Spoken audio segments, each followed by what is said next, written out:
Praise the Lord. आज आपण योहानकृत शुभवर्तमान याचा पहिला अध्याय आणि 35 ते 42 ही वचनं बघणार आहोत. आपण ती वाचू.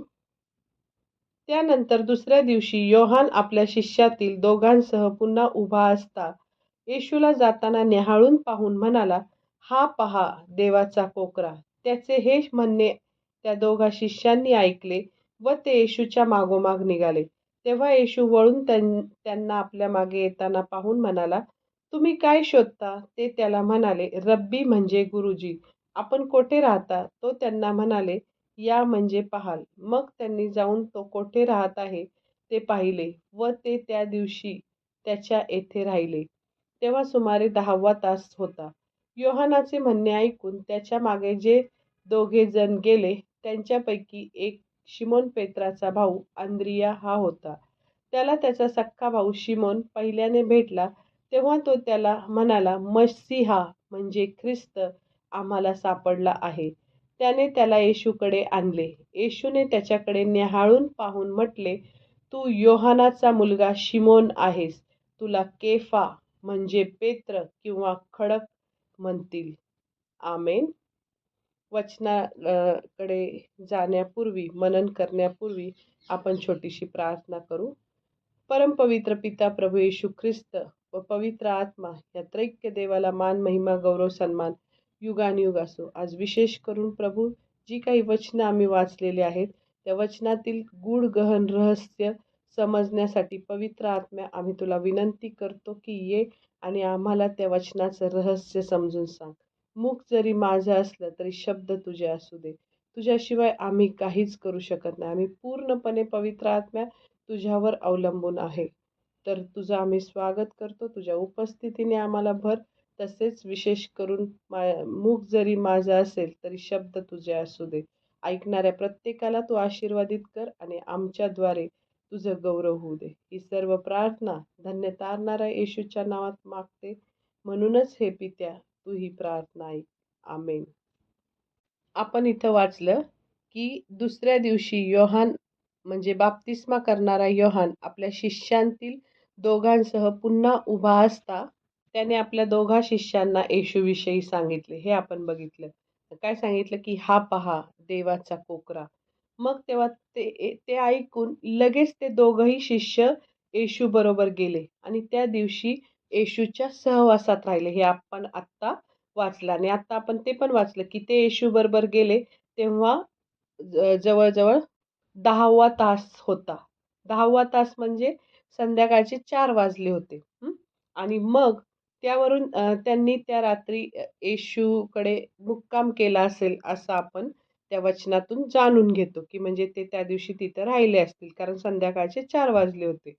मग इथं आपल्याला हे कळतं की बाप्तिस्मा करणाऱ्या योहानाच्या या 2 शिष्यांपैकी एक होता आंद्रिया आणि आपल्याला माहीतच आहे की तो आंद्रिया पुढे येशूच्या 12 शिष्यांपैकी एक शिष्य झाला होता. म्हणजे सगळ्यात पहिलं बाप्तिस्मा करणारा योहान तिथं उभा होता. त्याच्याबरोबर त्याचे 2 शिष्य होते आणि त्यामधला एक शिष्य होता आंद्रिया आणि त्याने जेव्हा हे शब्द उच्चारले की हा पहा देवाचा कोकरा, तर ते लगेच बाप्तिस्मा करणाऱ्या योहानाला सोडून येशूच्या मागे ते गेले. आणि मग जेव्हा तो आंद्रिया येशूच्या मागे गेला, तिथं राहिला येशूच्या सहवासात, मग घरी आला असेल आणि तिथून तो घरी आल्यावर त्याने आपला सख्खा भाऊ पेत्र याला घरी आल्यावर आपण बघितलं, वाचलं आत्ता की तो घरी आल्यावर त्याच्या भावाला म्हणजेच पेत्राला म्हणतो की आम्हाला मसीहा म्हणजे ख्रिस्त सापडला आहे. आपण बघू. आपल्याला माहिती आहे की जुन्या करारामध्ये देवाने इस्रायली लोकांना काही आशीर्वाद दिलेले होते. म्हणजे देवाने यहुदी लोकांना नियमशास्त्र दिलं होतं आणि मग ते नियमशास्त्र प्रथम मोशेकडे दिलं. मग मोशेने ते लोकांना दिलं. पण ते नियमशास्त्र लोकांचं तारण करण्याच्या बाबतीत असमर्थ ठरलं आणि नियमशास्त्राने लोकांना दोषी ठरवलं आणि ते नियमशास्त्र पूर्णपणे कोणालाही पाळता येत नव्हतं. म्हणून ते नियमशास्त्र नीतिमत्वपूर्ण होतं आणि सत्य होतं, परंतु त्याच्याद्वारे लोकांना सार्वकालिक जीवन मिळणं शक्य झालं नाही. म्हणजे त्याच्याद्वारे सार्वकालिक जीवन मिळालं नाही. म्हणून येशू ख्रिस्त ह्या जगात आला आणि येशू ख्रिस्त नियमशास्त्र घेऊन नाही आला, तर येशू ख्रिस्त कृपा आणि सत्य ही येशू ख्रिस्ताच्या द्वारे आली. म्हणजे योहान 1:17 मध्ये लिहिलेलं आहे की येशू कृपा, मागच्या बायबल स्टडीमध्ये मी शिकवलंय की येशू कृपा व सत्य घेऊन आला आणि मग ते हे ख्रिस्ताद्वारे देवाचं वचन म्हणजे सत्यच नव्हतं, त्याची कृपा सुद्धा मनुष्याला काय केलेली आहे, दिलेली आहे. आणि मग त्यामुळं ख्रिस्ताच्याद्वारे मनुष्य नियमशास्त्राच्या न्यायापासून काय झाला, मुक्त झाला. आपल्याला ते वचन माहितीच आहे ना, रोम 8:1 मधलं की ख्रिस्त येशूमध्ये असलेल्यांना दंडाज्ञा नाही. म्हणजे आपल्याला कायमचं त्या शिक्षेपासून सोडून सार्वकालिक जीवन देण्यासाठी देवाने कृपावंत होऊन ख्रिस्ताला काय केलेलं आहे, पाठवलेलं आहे. मग इथं ह्या वचनात असं लिहिलेलं आहे की योहानाने येशूचं पूर्ण नाव येशू ख्रिस्त हे वापरलं आहे. मग याचं येशू हे नाव त्याचं मानवी नाव आहे. म्हणजे जो मरियेच्या पोटी जो जन्मला, पृथ्वीवर जो जन्मला होता, पवित्र आत्म्याद्वारे जो बाळ बनून मरियेच्या पोटी आला आणि जो पृथ्वीवर लहानाचा मोठा झाला, त्याचं पृथ्वीवरील नाव येशू. आणि ख्रिस्त हे त्याचं स्वर्गातील नाव आहे, ख्रिस्त. म्हणून आंद्रिया पेत्राला म्हणतो ना की आम्हाला मसीहा म्हणजे ख्रिस्त सापडला आहे. मग हे आपल्याला त्याच्या नावाचं कळालं की जे पृथ्वीवरील नाव आहे ते येशू आणि जे स्वर्गातील नाव आहे ते ख्रिस्त. मग आता पेत्राचं जे यहुदी नाव होतं ते होतं शिमोन. आपल्याला म्हणजे आपण कन्फ्यूज नाही व्हायचं. कधी शिमोन म्हणतात, कधी नाही का पेत्र म्हणतात, असं वेगवेगळं, कधी केफा म्हणतात, असं कन्फ्यूज नाही व्हायचं. तर ती त्यांची वेगवेगळ्या ह्याच्यातली ती नावं आहेत. म्हणजे त्याचं यहुदी नाव होतं शिमोन आणि जेव्हा त्याची व येशूची भेट झाली, तेव्हा येशूने त्याला केफा नाव दिलं. वेगळं नवीन नाव दिलं येशूने त्याला. मग त्याचा अर्थ आहे आरामी भाषेमध्ये केफा या नावाचा अर्थ होतो खडक आणि ग्रीक भाषेत खडक या नावासाठी पेत्र हा शब्द, म्हणजे समानार्थी शब्द असल्यासारखे हे आहेत. म्हणजे एकूण एक काय अर्थ होतो की पेत्राला खडक म्हटलं आहे, हे आपण नाही का डोक्यात म्हणजे हे करून घ्यायचं, बसून घ्यायचं की पेत्र खडक. आणि मग त्याच्या पुढचं काय आहे, म्हणजे आपल्याला असं दिसतं की नव्या कराराच्या काळात एखाद्या माणसाच्या नावाला आणि त्याच्या अर्थाला खूप महत्त्व होतं. आणि खरंच आहे ते महत्त्व. ज्याचं जसं नाव असेल तसं त्याच्या जीवनात पुढं घडणार असतं. अशा प्रकारे ते नावाचा अर्थ असतो. म्हणून आपल्या लेकरांची नावं ठेवताना आपण खूप विचार करून त्यांची नावं आपण ठेवत असतो. तर मग एखाद्या मनुष्याच्या स्वभावाचे आणि अधिकाराचं चिन्ह हे नाव असायचं आणि होतं. म्हणजे मग येशूने पेत्राला खडक हे नाव का दिलं? आपण विचार करायचा.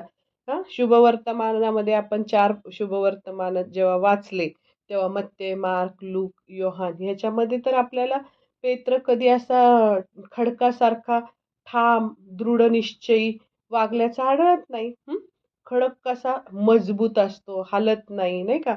म्हणजे एका ठिकाणी स्थिर असतो, बळकट असतो. असं त्या खडकाचं म्हणजे एकंदर आपल्याला खडकाबाबत आपण विचार करतो. पण इथं येशू वारंवार त्याला खडक असं म्हणतोय आणि मग हे आपल्याला नंतर कळतं. पण अखेरीस पवित्र आत्म्याच्या सामर्थ्याने देवाने पेत्राला खडक बनवले. म्हणजे तो घाबरट होता पेत्र. ते त्याने 3 वेळा नाकारला. आपल्याला माहिती आहे की 3 वेळा येशूला जेव्हा धरून देण्यात आलं, तेव्हा 3 वेळा त्याने नाकारलं. नंतर तो घाबरट होता, पळून गेला आणि बऱ्याच गोष्टी त्याच्या जीवनात आपण बघितलं शुभवर्तमानामध्ये. पण तरी सुद्धा येशूने त्याला काय केलेलं आहे, खडक म्हटलं होतं तसंच त्याला काय केलं, बनवलं. नंतर प्रेषितांच्या कृत्यात आपण जेव्हा वाचतो, तेव्हा आपण बघतो की पेत्रच सगळ्यात प्रमुख शिष्य होता येशूचा. कारण आपण वाचलं तर त्याच्यात आपल्याला कळतं की प्रेषितांच्या कृत्यात की त्यांनी ज्यावेळेस भाषण केलं पेत्राने येशूच्या स्वर्गारोहणानंतर पवित्र आत्म्याचं सामर्थ्य त्या सर्व 120 लोकांवर उतरलं आणि ज्यावेळेस पेत्राने ते सांगितलं सामर्थ्याने, ज्यावेळेस भाषण केलं तेव्हा 3000 लोक लोकांनी बाप्तिस्मा घेतला. म्हणजे 3,000 लोकांची ख्रिस्ती विश्वासणाऱ्यांमध्ये भर पडली. म्हणजे अशा प्रकारे खूप मोठी-मोठी कार्य पेत्राकडून झालेली आहेत. आणि मग आपण बघतो की येशूने पेत्राला आपला प्रमुख शिष्य केलं आणि मग येशूने पेत्राला सांगितलं की तू खडक आहेस आणि ज्यावर मी माझी मंडळी रचणार आहे तो तू खडक आहेस. म्हणजे येशूने पेत्राला काय सांगितलं होतं मत्ते 16:18 मध्ये की तू पेत्र आहेस आणि या खडकावर मी आपली मंडळी रचीन असं सांगितलं होतं. आणि मगाशीच मी सांगितलं की ग्रीक भाषेमध्ये पेत्र म्हणजे खडक आणि इथं सांगितलं आहे की प्रेषित हे ख्रिस्ताच्या मंडळीचे पाया असतील. असं येशूचा इथं म्हणण्याचा अर्थ होता. आपण एक रेफरन्स बघू की इफिस्करास पत्र याचा 2रा अध्याय 19 आणि 20 हे वचन मी वाचते. तर यावरून तुम्ही आतापासून परके व उपरी नाही, पण पवित्र जनांच्या बरोबरीचे नागरिक व देवाच्या घरचे आहात. मग इथं 20व्या वचनात सांगितलंय, प्रेषित व संदेष्टे या पायावर तुम्ही रचलेले आहात. स्वतः ख्रिस्त येशू मुख्य कोनशिला आहे. आमेन. म्हणजे इथं काय सांगितलेलं आहे, पेत्र आणि इतर प्रेषित हे ख्रिस्ताच्या मंडळीचा पाया असतील असं इथं येशूच्या म्हणण्याचा अर्थ होता. मग इथं म्हणजे आपल्याला कळतं की अधोलोकाची द्वारे म्हणजे मरणाची सत्ता या मंडळीचा पाडाव करू शकणार नाही. मत्ते 16:18 मध्ये आपण जे बघितलं की अधोलोकाची द्वारे म्हणजेच मरणाची सत्ता ह्या प्रेषितांनी किंवा ख्रिस्तानी जे रचलेली जी मंडळी आहे त्याचा पाडाव करू शकणार नाही असं इथं लिहिलेलं आहे. मग आता त्याच्यासाठी व्यवस्थित मी समजावून सांगते की अधोलोकाची द्वारे एखाद्या गडाच्या दरवाजासारखी भक्कम असतात. म्हणजे गड किल्ला जेव्हा आपण बघतो तर किती ती तटबंदी एकदम भक्कम आणि मजबूत असते. आणि मग इथं काय सांगितलेलं आहे येशूने की अधोलोकाच्या द्वारे म्हणजे मरणाची सत्ता ह्या मंडळीचा पाडाव करू शकणार नाही. मग असं आपल्याला कळतं की जर अधोलोकाची द्वारे एखाद्या गडाच्या मजबूत पक्क्या भिंतीसारखी भक्कम आहेत आणि त्याच्या आतमध्ये मेलेल्यांचे आत्मे कडेकोट बंद करून ठेवलेले असतात.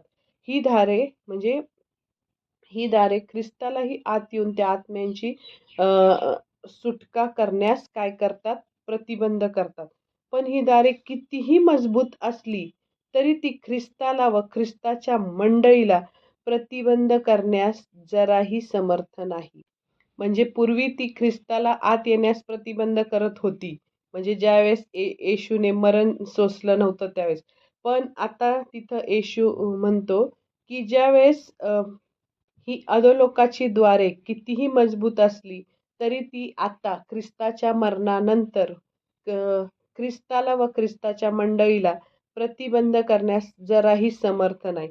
कारण ख्रिस्ताने आता मरणावर काय केलेलं आहे, विजय मिळवला आहे. त्यामुळे सैतानाचा तो किल्ला उद्ध्वस्त करून टाकलेला आहे. म्हणजे सैतानाचे सगळे जे काही मोठे कडेकोट असलेल्या ज्या भिंती, दरवाजे भक्कम ते सगळं येशूच्या मरणाद्वारे येशूने जे रक्त सांडलं आहे म्हणून त्याचा किल्लाच पूर्ण जसं काय सुरुंग लावून उद्ध्वस्त करून टाकलाय येशूने.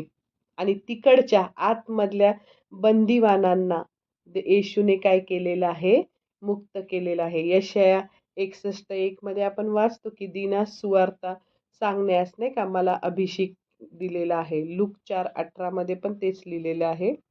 म्हणजे यशया संदेष्टाचा ग्रंथपट वाचण्यासाठी आपण लूक 4:18-19 मध्ये बघतो की तो वाचण्यासाठी येशूच्या हाती दिला. तेव्हा येशूने यशया संदेष्टाच्या ग्रंथातील 61वा अध्याय आणि त्याची 1 आणि 2 वचने तिथे वाचली आहेत.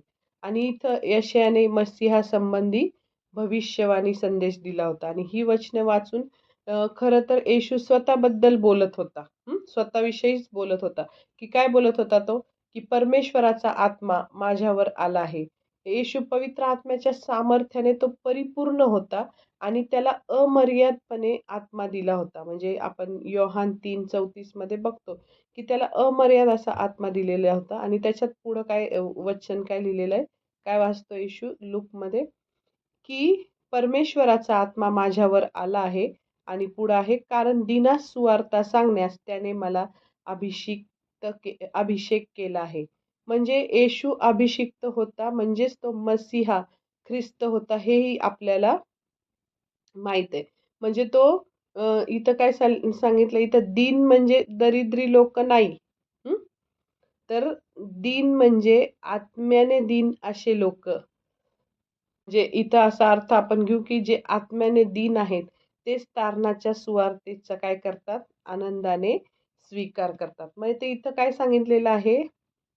त्या वचनामध्ये असं येशू काय वाचतो, की धरून नेलेल्यांची सुटका जाहीर करण्यासाठी त्याने मला पाठवले आहे. म्हणजे बंधनात पडलेले जे आहेत, ज्यांना सैतानाने काय केलेलं आहे? धरून नेलेलं आहे. त्यांची सुटका जाहीर करण्यासाठी आ, देवाने मला पाठवलं आहे, असं येशू इथं सांगतो. म्हणजे इथं हे प्रत्यक्षात तुरुंगातले कैदी नाही, तर आध्यात्मिक दृष्टीने जे पापाचे, सैतानाचे बंदिवान आहेत, त्या लोकांना मुक्त करण्यासाठी येशू ख्रिस्त आला. म्हणजे तो त्यांच्या पापांची क्षमा करण्यासाठी आला आणि म्हणजे आंधळ्यास पुन्हा दृष्टीचा लाभ देण्यासाठी ख्रिस्ताला पाठवलं होतं. म्हणजे इथं नुसतं येशू नुसते शारीरिक डोळे देण्यासाठी नव्हता आला, तर त्यांचे आध्यात्मिक नेत्र सुद्धा उघडण्यासाठी येशूला इथं काय केलं होतं? पाठवलं होतं. आणि पुढं काय लिहिलेलं आहे? ठेचले जात आहे त्यांना सोडवण्यासाठी त्याला पाठवलं होतं. हं? आणि येशू काय म्हणतोय, की परमेश्वराच्या प्रसादाच्या वर्षाची घोषणा करण्यास, म्हणजे मसीहाच्या, इस्रायलाच्या सांत्वनाच्या आगमनाची घोषणा करण्यासाठी येशूला इथं काय केलेलं होतं? पाठवलं होतं. म्हणजे येशू कशासाठी आलेला आहे, हे आपल्याला इथं कळालं. म्हणजे इथं आपल्याला कळतं, की येशू पेत्राला म्हणतो, की तू खडक आहेस आणि तुझ्यावर मी आपली मंडळी रचणार आहे. नंतर आपण बघितलं मत्ते 16:18 मध्ये, की अधोलोकाची द्वारे म्हणजे मरणाची सत्ता या मंडळीचा पाडाव करू शकणार नाही, असं इथं सांगितलं येशूनी. त्यासाठी आपण इफिस 2:19-20 हे वचन मगाशी वाचलं होतं, ते पण पुन्हा एकदा नीट सांगते. तर यावरून तुम्ही आतापासून परके व उपरी नाही, पण पवित्र जनांच्या बरोबरीचे नागरिक व देवाच्या घरचे आहात. प्रेषित व संदेष्टे ह्या पायावर तुम्ही रचलेले आहात. म्हणजे ख्रिस्त येशू मुख्य कोनशिला आहे. आमेन. म्हणजे इथं असा अर्थ झाला, की प्रेषित व संदेष्टे ह्या पायावर आपण रचले गेलेलो आहोत. आणि इथं ह्या वचनाचा अर्थ असा होतो, की तो अधोलोक म्हणजे ज्यावेळेस येशूचं क्रुसावरील मरण झालं, तेव्हा तो मेला. त्यावेळेस लगेच त्याचा जो आत्मा आहे, तो त्याचा आत्मा लगेच जिवंत झाला. आपल्याला काय वाटतं, की येशू शुक्रवारी मरण पावला आणि रविवारी पहाटे तो जिवंत झाला. ते त्याचं शरीर तिसऱ्या दिवशी उठवलं गेलं. पण त्याचा जो आत्मा आहे, येशूचा जो आत्मा आहे, तो ज्या दिवशी तो मेला त्याच्यानंतर लगेच तो येशू आत्म्यात उठवला गेला आणि तो अधोलोकात उतरला आणि अधोलोकात उतरल्यावर तो तिथं जे जे बंधनात पडलेले जे आत्मे आहेत, म्हणजे सैतानाने जे पकडलेले आत्मे आहेत अधोलोकात, जे नाही का, म्हणजे जे नाश होणारे आत्मे आहेत, त्या आत्म्यांकडे तो गेला आणि तिथे त्याने त्यांना, त्या आत्म्यांना काय केली? सुवार्ता सांगितली, असं इथं लिहिलेलं आहे. आणि मग तिसऱ्या दिवशी तो त्याचं जे पुनरुत्थान झालं ते शरीरात झालं, ते आपल्याला माहित आहे. पण आत्म्यात त्यांनी ही गोष्ट केलेली, म्हणजे बंधनात पडलेल्या लोकांना त्यांनी काय केली? सुटका केली, सुवार्तेची घोषणा केली, हे आपल्याला तिथं कळतं. म्हणून तो पेत्राला एवढं डीपपणे तो खंबीरपणे तो सांगतो, की तू खडक आहेस, नाही का, तुझ्यावर मी माझी मंडळी रचीन. मग इथं आपण बघतो, की मत्ते 16:19 मध्ये येशू आपल्या शिष्यांना काय सांगतोय?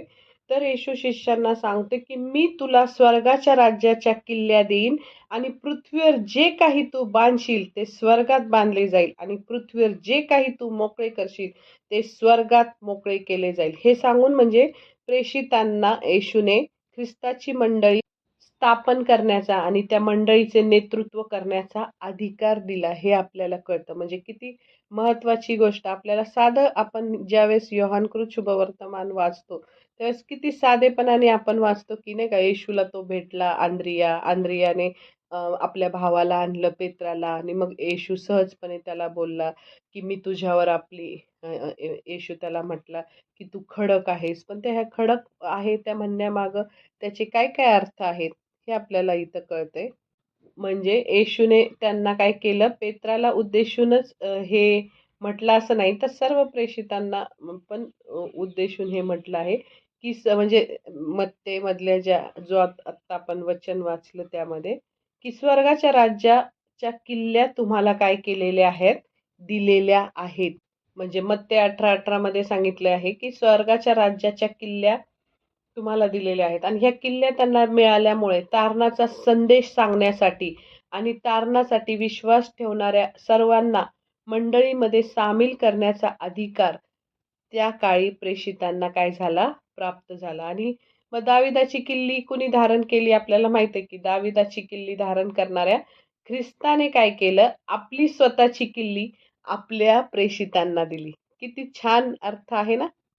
ख्रिस्ताने आपली जी दाविदाची किल्ली आहे ती त्याच्या प्रेषितांना दिली आणि त्यांना ख्रिस्ताच्या नावाने तुम्ही जे काही बांधताल म्हणजे बांधण्याचा व मोकळे करण्याचा अधिकार त्या किल्ल्यांमधून म्हणजे दाविदाची किल्ली येशूने त्या प्रेषितांना दिली आणि त्या किल्ल्यांमधून की येशू ख्रिस्ताच्या नावाने बांधण्याचा व मोकळे करण्याचा अधिकार त्यांना त्याचपासून मिळाला आहे, असा अर्थ इथं आहे.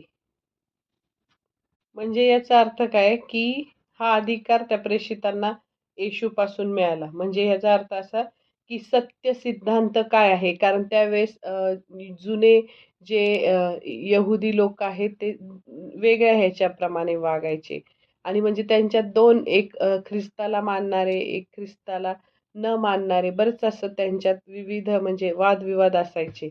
आणि मग ह्यामध्ये त्यांना असा अधिकार दिला होता येशूने, की सत्य सिद्धांत कोणता, योग्य तत्व कोणती, ते ठरवणं. खोटे शिक्षक, पश्चाताप न करणारे पापी या लोकांना शिक्षा करणे, मंडळीमध्ये पूर्ण अधिकार चालवणे, हे सगळे अधिकार काय केले होते, त्यांना दिलं होतं. पण तरी हे अधिकार मिळाल्यावर प्रेषितांनी जे जे केलं ते सर्व बरोबर होतं असं नाही, की आपण बघतो की असं नाही की त्यांनी पुन्हा कधी पाप केलं नाही, असं नाही. तर आपण त्याच्याच पुढं बघतो की काय झालं, की पेत्राने काय केलं, थोड्याच काळाने त्यांना जरी अधिकार मिळाले होते तरी पेत्राने येशूला काय केलं, नाकारलं. आणि म्हणजे प्रेषित ख्रिस्ताच्या इच्छेप्रमाणे ज्यावेळेस चालायचे तोपर्यंत त्यांना ख्रिस्ताचा पूर्ण पाठिंबा होता की नाही, अधिकार होता.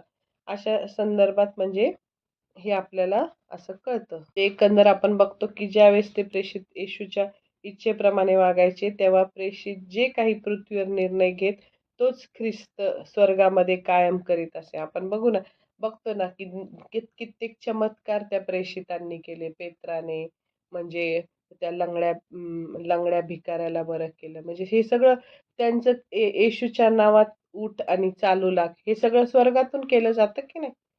येशू स्वतःच्या हे पेत्र स्वतःच्या सामर्थ्याने हे सगळ्या गोष्टी करत नव्हता, तर येशूच्या नावाने हे सगळं होत होतं. म्हणजे ज्यावेळेस तो ते रिलीज करत होता येशूच्या नावाने, तेव्हा स्वर्गातून ह्या सगळ्या गोष्टी काय करत होत्या, होत होत्या. हे आपल्याला इथं दिसतं.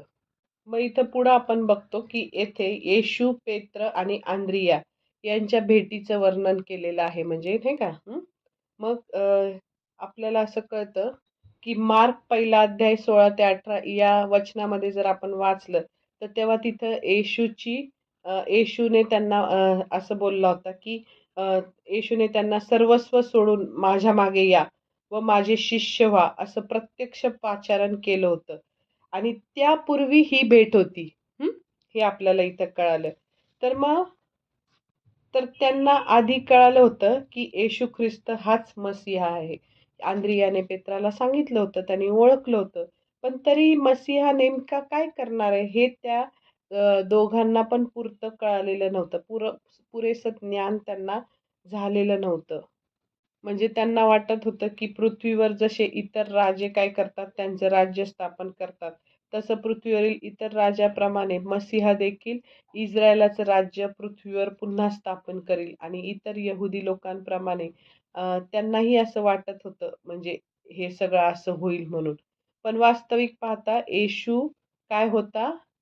देवाचा कोकरा होता. तो दुःख सहन करून मरण्यासाठी आला होता. हे त्यांना समजलेच नव्हतं. त्यांना वाटलं की तो राज्य स्थापन करायला आलाय. पण तो राज्य स्थापन करायला आला होता, पण ते स्वर्गाचं राज्य. तो या जगाचं राज्य स्थापन करण्यासाठी नव्हता आला, तर या जगाचं नाही असं आध्यात्मिक राज्य स्थापन करण्यासाठी तो आला होता आणि हे त्यांच्या लक्षात आलेलं नव्हतं.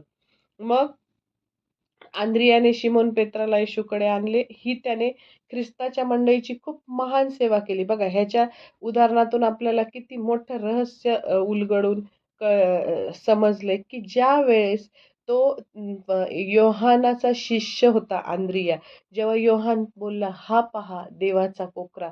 मग त्यावेळेस तो लगेच योहानाला सोडून काय गेला? येशूच्या मागं गेला, त्याच्याबरोबर राहिला आणि नंतर ज्यावेळेस त्याच्याबरोबर राहिला, त्याला कळालं की हाच मसीहा आहे. त्यावेळेस त्याने शांत बसला नाही. त्याने सुवार्ता सांगितली.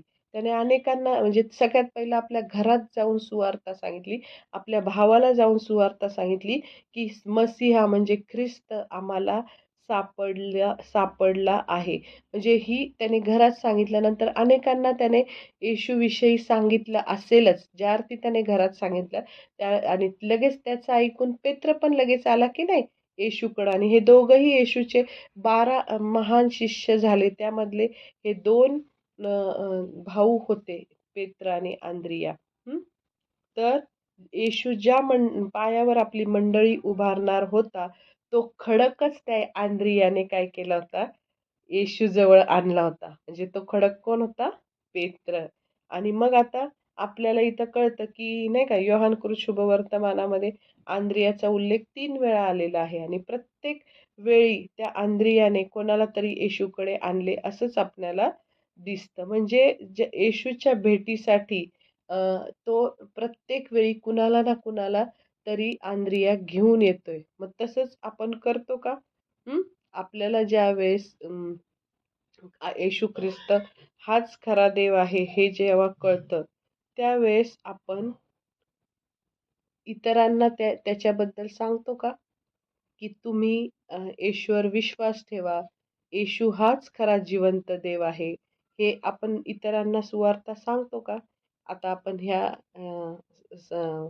बायबल स्टडीवरून हे कळालं आपल्याला की आंद्रिया ज्यावेळेस येशूला भेटला, त्यावेळेस त्याच्यानंतर त्याने अनेकांना येशूजवळ काय केलं? आणलं. तसं आपणही ज्यावेळेस आपल्याला खरा देव समजतो, त्यावेळेस आपण सुद्धा अनेकांना येशूकडे आणलं पाहिजे. अनेकांसाठी प्रार्थना केली पाहिजे. अनेकांना बंधनातून मुक्त होण्यासाठी त्यांना वचन सांगितलं पाहिजे. त्यांना नाही का देवाकडे आणलं पाहिजे.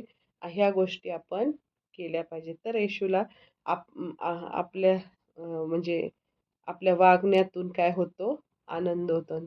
आणि पेत्राला तो कसा म्हटला की तू तू खडक आहेस आणि मी म्हणजे तुझ्यावर आपली मंडळी काय करेन? रचीन. जरी आपण कितीही भित्रे असू दे, आपण घाबरट असू दे, आपण म्हणजे पापी असू दे, पण ज्यावेळेस आपण येशूकडे येतो, त्यावेळेस आपल्यातले सगळे हे वाईट गुण, दुर्गुण निघून जातात. बघा ना, आपण पेत्राकडे बघू. पेत्र कसा होता आणि कसा झाला? पवित्र आत्म्याच्या सामर्थ्याने भरल्यावर त्याच्यातले सगळे दोष गेले आणि आपण ते पण उदाहरण बघितलं की ज्यावेळेस ते अं, हे तुरुंगात होते, त्यावेळेस त्यांना सांगितलं, धमकी देऊन सांगितलं प्रेषितांच्या कृत्यांमध्ये की जे नाव तुम्ही घेतलं ते परत आता घेऊ नका. तर तो घाबरला का तिथं? मरणाला? तर तो म्हटला, "नाही, जे नाव नाव म्हणजे येशूचा जास्त सुवार्ता प्रसार करू नका." असं असं तिथं सांगितलं होतं. तर पेत्र त्यांना म्हणतो, त्या शिपायांना, त्या पोलीस लोकांना, त्यावेळेसच्या सुभेदाराला म्हणतो, "जे नाव आम्ही घेतलं ते कायम घेत राहणार. आम्हाला जर सत्य कळलंय तर ते आम्ही शांत बसू शकणार नाही. आम्ही सतत ते नाव." म्हणजे तो भित्रा होता, तो भित्रा राहिला का? नाही. ज्यावेळेस आपण येशूकडे येतो, तेव्हा आपल्यातले सगळे गोष्टी निघून जातात आणि पवित्र आत्म्याद्वारे आपण नीतिमान बनायला सुरुवात होती. हा बायबल अभ्यास पूर्ण करण्यास आपल्याला देवाने पवित्र आत्म्याद्वारे मार्गदर्शन केलं. त्याबद्दल मी देवाच्या नावाला खूप खूप धन्यवाद देते. Thank you. God bless you.